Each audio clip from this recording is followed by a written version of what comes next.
एक समय की बात है, बंगाल की खाड़ी के किनारे एक छोटे से शांत गांव में भैरव नाम का एक युवा लड़का रहता था। भैरव अपने क्रोधी स्वभाव और चंचल मन के कारण गांव भर में प्रसिद्ध था। उसका मन हर समय विचारों से भरा रहता था। इस तूफान ने उसके मन को एकदम बेचैन कर दिया है।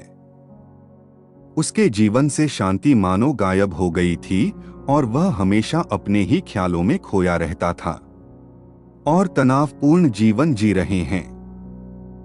उनके अशांत मन और क्रोध के कारण उनके अपने परिवार के सदस्यों और गांव वालों से भी संबंध अच्छे नहीं थे, जिससे वह और भी अधिक अकेला और अपमानित महसूस करने लगा।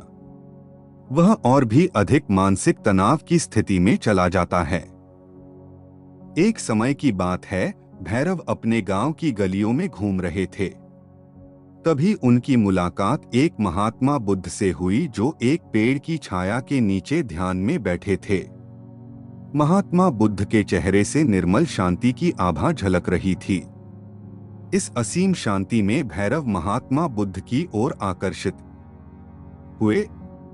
जब भारत महात्मा बुद्ध के करीब आया तो उसे अपने आसपास एक सकारात्मक ऊर्जा का एहसास हुआ।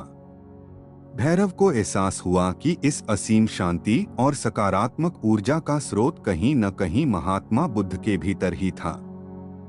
इसलिए वह वहीं बैठकर उसकी आंखें खुलने का इंतजार करने लगा। थोड़ी देर बाद जब महात्मा बुद्ध की आंख खुली तो उसने एक यूठा लड़के को अपने सामने बैठा पाया, जो बहुत तनावग्रस्त और नकारात्मक भावनाओं से भरा हुआ लग रहा था। भारत में महात्मा बुद्ध की ओर हसरत भरी निगाहों से देखा और बहुत विनम्रता से कहा, गुरु, मेरा मन बहुत अशांत है और मेरे मन के विचार मुझे खाए जा रहे हैं। मुझे एक पल के लिए भी शांति महसूस नहीं होती। क्या आप मुझे सिखा सकते हैं कि मैं अपने अशांत मन को कैसे शांत करूं? महात्मा बुद्ध ने भैरव की पीड़ा को समझते हुए करुण दृष्टि से देखा और कहा, मेरे प्यारे बच्चे, मैं तुम्हें एक कहानी सुनाना चाहता हूं। इस कहानी में मानसिक शांति और खुशी के रहस्य छिपे हैं। क्या आप कहानी सुनना चाहेंगे? भैरव ने हाँ में सिर हिलाया और पूरी एकाग्रता से कहानी सुनने को तैयार हो गए। आपके अंदर जिज्ञासा चरम पर थी। आपके अंदर जिज्ञासा चरम पर थी।